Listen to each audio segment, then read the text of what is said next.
Salutations mes amis.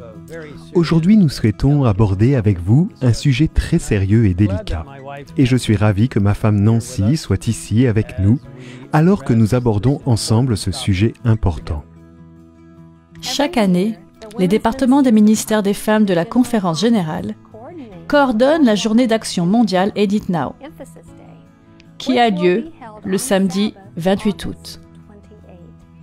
Cette année, l'accent est mis sur la violence et la pornographie chez les jeunes. Ce ne sont pas des sujets habituellement abordés et nous savons que certains seront mal à l'aise avec le sujet.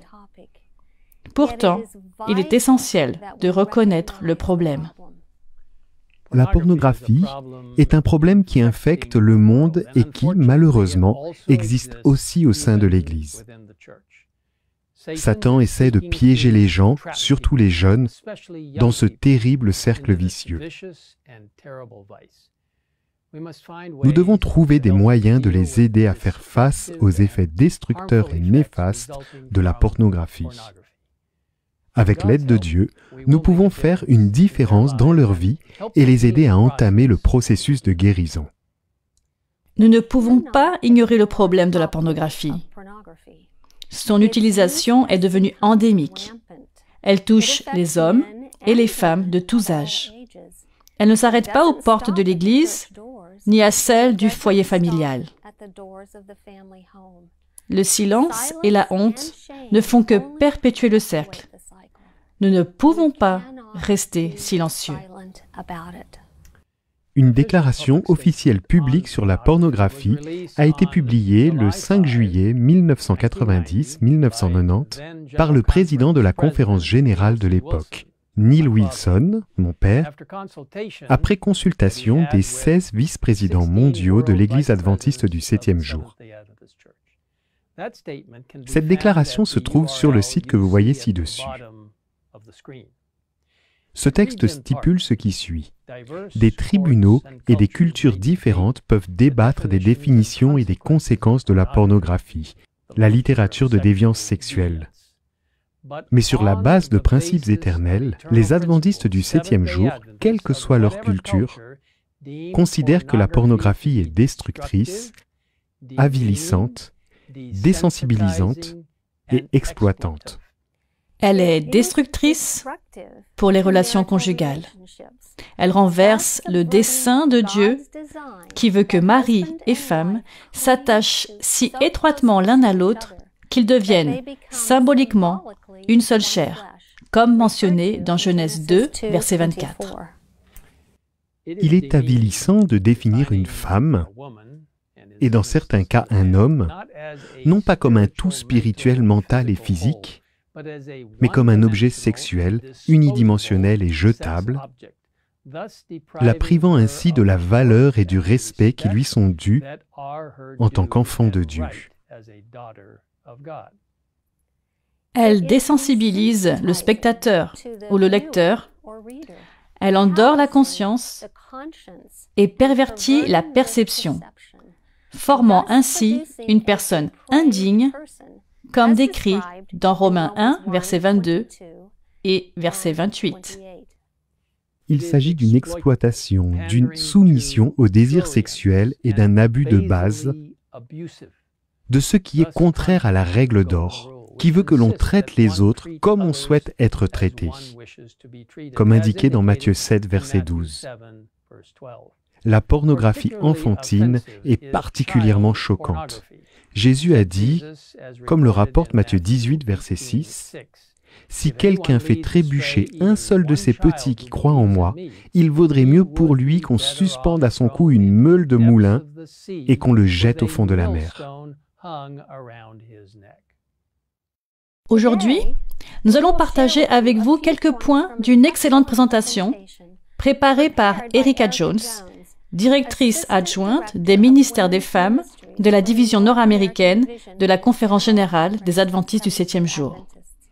Vous pouvez télécharger sa thèse, Le problème de la pornographie, addiction, abus et affliction, ainsi que de nombreux autres documents utiles au site indiqué ci-dessous. L'utilisation de la pornographie n'est pas un problème mineur. L'âge moyen auquel un jeune est exposé à la pornographie n'est que de 11 ans. Chaque jour, 68 millions de recherches pornographiques sont effectuées sur Internet. Et malheureusement, 47% de ceux qui s'identifient comme chrétiens sont impliqués dans ce monde. Il est intéressant de noter que, selon les recherches, un tiers des femmes utilisent régulièrement du matériel pornographique. Des études ont montré que le visionnage du matériel pornographique a des effets négatifs sur le cerveau. Une étude de 2016 a examiné les scanners cérébraux IRM de spectateurs de pornographie et a montré une activité accrue de la partie du cerveau qui joue un rôle clé dans la prise de décision et le comportement lié à la récompense. Le cerveau des spectateurs libérait de la dopamine en réponse à la visualisation d'images érotiques. La libération continue de dopamine, qui se produit lorsqu'une personne regarde du porno de façon chronique et compulsive, modifie en fait le système de récompense dans le cerveau. La dépendance modifie littéralement le cerveau. Des études sur le cerveau montrent que si une personne est dépendante à la pornographie, elle a tendance à avoir des problèmes au travail et dans les activités de la vie quotidienne. Plus le nombre d'heures par semaine consacrées à la pornographie est élevé, moins le volume de matière grise du cerveau est important. Vous voyez, les recherches montrent que la dépendance peut survenir en 8 semaines. Cela peut commencer par une simple curiosité, mais au fur et à mesure que l'on expérimente les efforts de la dopamine, on est absorbé. Comme pour une drogue, le spectateur développe une tolérance et a besoin de plus. Et ce qui n'était au départ qu'une simple curiosité se transforme en une dépendance, généralement accompagnée de culpabilité et de honte. La honte est l'élément le plus toxique. La honte est différente de la culpabilité. La culpabilité dit « j'ai fait quelque chose de mal », mais la honte dit « je suis mauvais ». Au cœur de la honte se trouve le dégoût de soi et un sentiment d'inutilité. Les sentiments de solitude conduisent souvent une personne à se soigner par la pornographie, et les jeunes générations d'aujourd'hui sont les plus solitaires de l'histoire.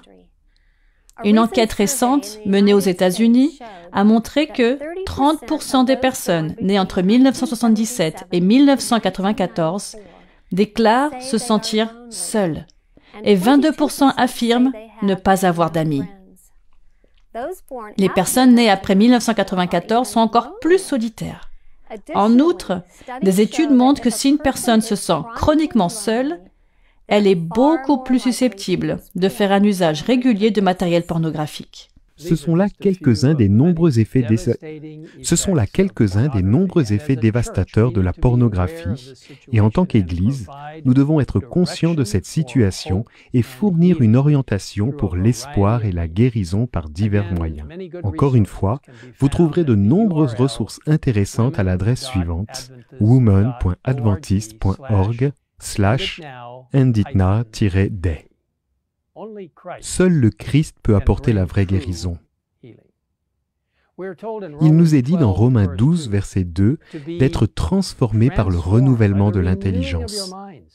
Si vous luttez contre la pornographie, lorsque la tentation se présente, arrêtez-vous et réfléchissez. Reconnaissez-la pour ce qu'elle est et adressez-vous à Dieu en lui demandant de vous donner la force de résister et de fuir la tentation.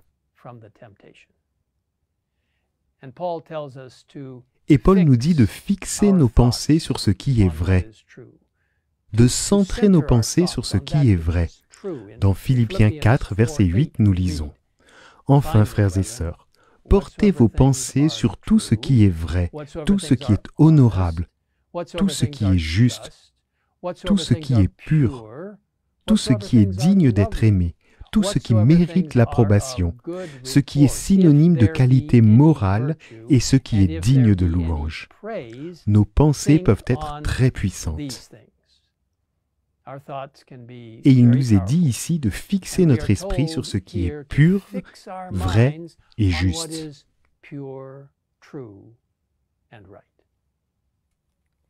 Si vous êtes aux prises avec une dépendance à la pornographie, il n'y a aucune honte à demander de l'aide. Pour guérir, il faut reconnaître le problème, l'identifier par son nom et trouver la guérison dans la grâce de Dieu. Pour terminer, j'aimerais partager avec vous une promesse très encourageante de l'esprit de prophétie. Si vous avez le sentiment d'être tombé trop bas pour que le Seigneur puisse vous sauver, cette promesse s'applique tout particulièrement à vous. Aucune personne n'est si basse, si corrompue et si vile qu'elle ne puisse trouver en Jésus, qui est mort pour elle, la force, la pureté et la justice, si elle veut se débarrasser de ses péchés, cesser sa course à l'iniquité et se tourner de tout son cœur vers le Dieu vivant.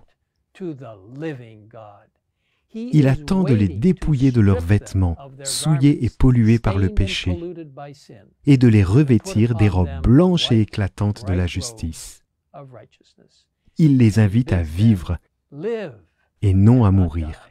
En lui, ils peuvent s'épanouir. Mes amis, je vous invite à lui tendre la main aujourd'hui, chacun d'entre nous. Prions ensemble. Père Céleste, nous te remercions d'être la source de toute force pour vaincre le péché de nos vies.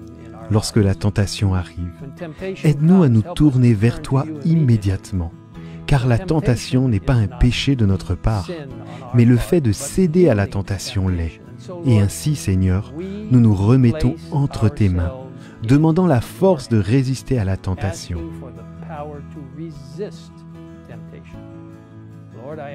Seigneur, pour ceux qui luttent contre le terrible péché de la pornographie, je te demande de les aider à trouver en toi le soulagement, le salut et l'espoir alors qu'ils résistent à cette terrible tendance.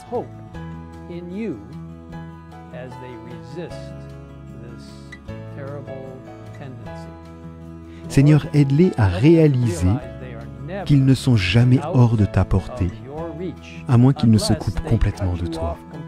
Alors Seigneur, aide-les à te chercher, aide chacun de nous, car nous sommes tous des pécheurs qui ont besoin de la grâce de Jésus-Christ, de sa justice transformatrice et salvatrice, pour nous aider à devenir de plus en plus comme le Christ. Merci de nous écouter dans cette prière. Nous nous confions entièrement à toi. Nous te le demandons au nom de Jésus. Amen. In Jesus' name we ask it. Amen.